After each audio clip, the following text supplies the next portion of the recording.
perspectiva, né, como um dos grandes da Libertadores, né? O Atlético não é, assim como outros tantos times, né, não é um time com uma história tão rica na competição, com várias conquistas. Tá agora tentando construir isso e tem mostrado um planejamento a longo prazo para isso acontecer. E o Hulk é a cara desse time, né? Então, enquanto o Atlético estiver forte na Libertadores, isso quer dizer que o Hulk vai estar forte também. E aí ele vai meter gol, né? E é curioso como a gente tá vendo aí Jô, Hulk e Guilherme, grudado no Guilherme tem o Casares, né? Então, o Casares fez muito gol pelo Atlético na Libertadores. Mas a gente tá colocando o Hulk aí numa galeria de artilheiros históricos do Atlético, né? Como é o Guilherme, como é o Jô, como já é o Hulk nas competições nacionais, cravado também na principal competição do continente. Ou seja, o Hulk deve em breve ultrapassar o Jô, tudo indica, o Jô com 11 gols, o Hulk tem 10, então em breve ele vai ser sim o maior artilheiro do Galo na Libertadores. A gente pode afirmar que ele será o maior artilheiro do Atlético na Libertadores. E se ele está fazendo de 2 no próximo jogo já?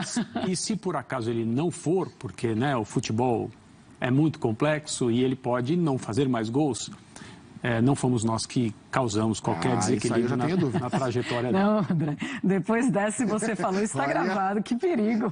Repita isso não, meu filho. Eu afirmo, ele será o principal artilheiro do Atlético na Libertadores. Tá, eu queria que você falasse sobre como ele já está na história do Galo, sim, mas como é recorde atrás de recorde. É um caso muito interessante e muito bonito de um jogador que tem a vida resolvida, como a gente já falou aqui outro dia, fora do futebol, né, a estrutura do Hulk está pronta já há muito tempo. Então ele está fazendo o que está fazendo no Atlético, porque ele tem muita vontade e muito desejo de ser feliz aqui no Brasil, como vem sendo desde muito, assim, demorou muito pouco para ele começar a fazer essa trajetória. E ele se preocupou em conhecer o Atlético, ele se preocupou em saber quem eram os grandes ídolos, ele se preocupou em se relacionar com a cidade, com o torcedor.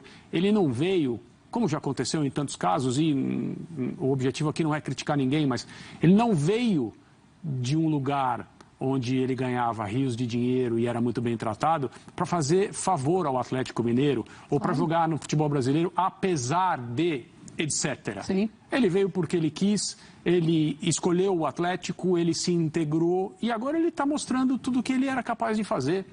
E talvez surpreendendo uma ou outra pessoa, ídolo já solidificado, estabelecido desde o ano passado, principal destaque de um ano histórico e glorioso para o Atlético Mineiro, com promessas para mais.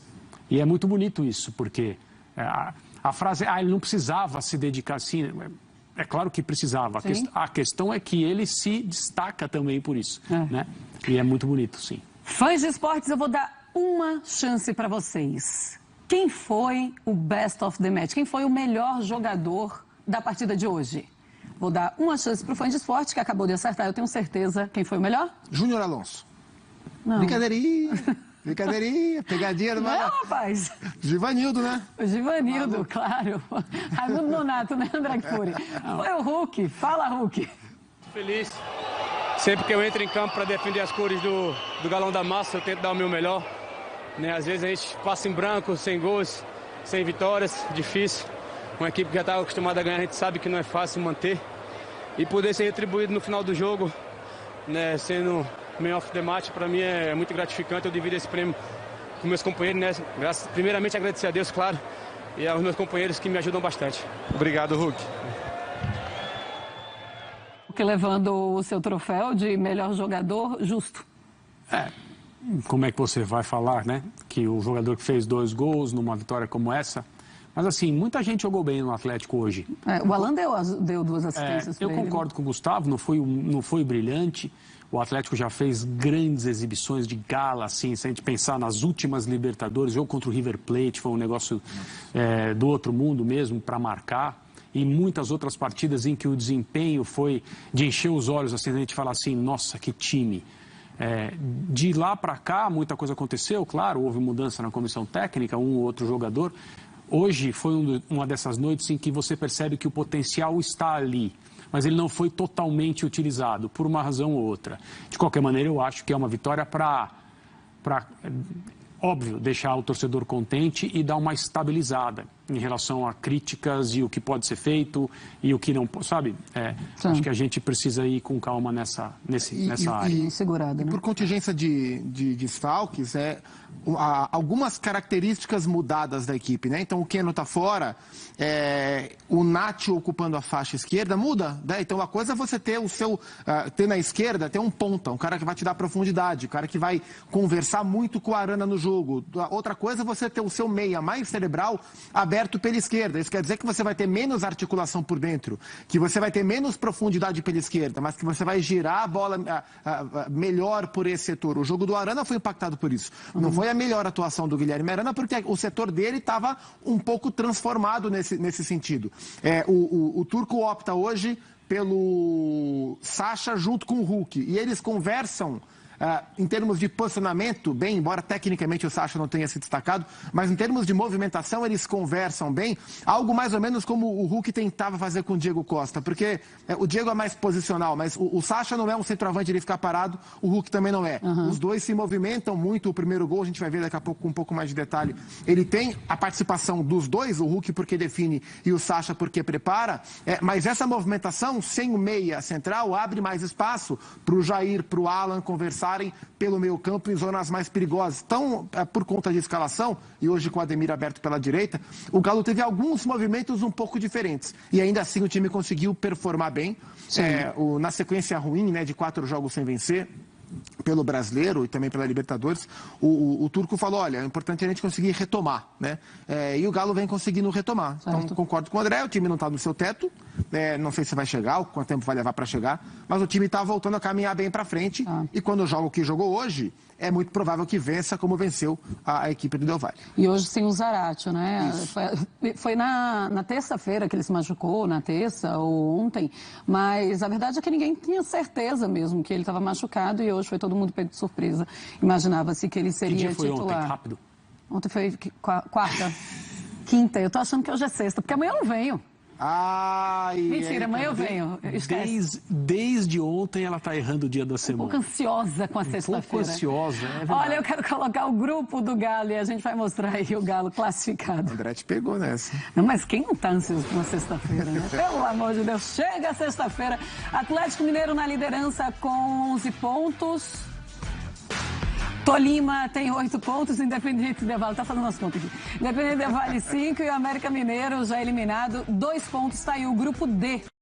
Vinícius e Nicoletti também estão por lá, então a gente chama eles aqui no nosso touch, no nosso telão também, para eles conversarem, falarem um pouquinho de tudo que eles encontraram nessa noite de Conmebol Libertadores, noite de quinta-feira. Fala, Vinícius, fala, Duda.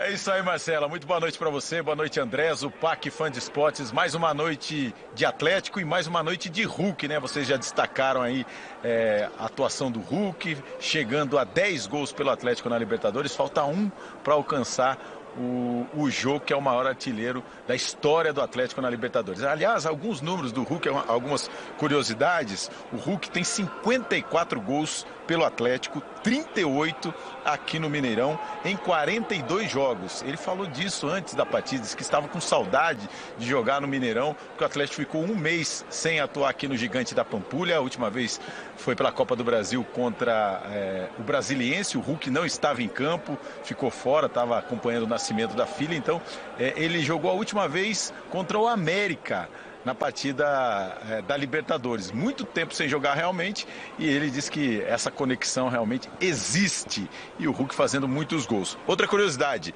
12º jogo que o Hulk faz 2 gols numa só partida. Ele ainda não chegou a 3 gols, ainda não levou a bola para casa. Agora, uma outra curiosidade. Isso vou perguntar para a Duda e para a Marcela, quem vai arriscar. Quantos gols por cobertura o Hulk já fez no Atlético? Arrisca? Nossa, difícil, viu, Nicoletti? E aí, Marcela, vocês, Zupac e André, arriscam? O Zupac já tá com esse número, ó, na ponta da língua, ele já falou até. O Zupac. Tá, o Zupac já falou. Então, são 5 gols por cobertura, e ele falou aqui na entrevista coletiva, na saída do gramado, que ele tinha ouvido que o goleiro do Independiente Del Valle já saía fechando o canto, a bola rasteira, e não fechava pelo alto. Então ele estava atento a isso, e quando o goleiro saiu, ele deu a cavadinha. Agora uma situação, o Atlético perdeu muitos gols depois do 2-0, depois que o Hulk marcou o segundo, o Ademir perdeu uma chance, o próprio Hulk, e aí o jogo ficou tenso. É uma situação que o técnico turco Mohamed também vem reclamando constantemente, né? Porque o Atlético realmente não mata as partidas e deixa esse clima tenso para o final. Depois saiu o gol do Savinho, né, Duda? Exatamente. Eu acho que são dois pontos interessantes, né, Nicolete? O primeiro esse de que o Atlético pode sempre finalizar, sempre matar o jogo e fica com uma certa dificuldade. O Ademir, se não me engano, nenhuma só, né? Mais oportunidades teve o Ademir, acabou não conseguindo, o próprio Hulk tentou e não conseguiu, e poderia levar para o final do jogo um placar muito mais confortável. E outra situação que acontece é o Atlético levar esses gols. Sempre tem ali o jogo na mão, né? Tem a situação dominada já na reta final e acabou levando o 2-1 e depois conseguiu ampliar o placar com o Savinho vindo do banco. Isso também mostra a qualidade do banco, mas não precisava desse sofrimento, pelo menos para o torcedor. O Zupac destacou bem, porque sem o Zarate, o Turco Mohamed mudou o esquema da equipe, né? Quando ele tem o Zarate, o time titular é Zarate de um lado, na direita, o Keno na esquerda, ou o Vargas fazendo essa função e o Hulk no meio. Sem o Keno, o Ademir entra na direita, o Zarate vai para o meio e o Nátio Fernandes faz essa função fechando o meio campo, compondo ali o meio campo pelo lado esquerdo. Mas sem o Zaratio, ele fez essa função com o Sacha. Então foram dois atacantes, quase os 90 minutos nesse esquema, com dois atacantes, hoje com o Sacha e com o Hulk, e o Nátio Fernandes de um lado e o Ademir compondo pelo lado direito. Então, algumas alternativas que o treinador argentino encontrou para essa partida, com muitos desfalques. Não tinha o Everson, que estava com Covid-19, o Zaratio, que se machucou na véspera da partida, e o Keno e o Vargas, com dores musculares, também estavam fora. O Atlético agora tem o próximo compromisso contra o Brasiliense pela Copa do Brasil. Venceu o primeiro jogo por 3-0. Então é um jogo que certamente o treinador argentino vai colocar uma equipe totalmente reserva. E na próxima quarta-feira, mais uma vez, Libertadores aqui no Mineirão, né, Duda?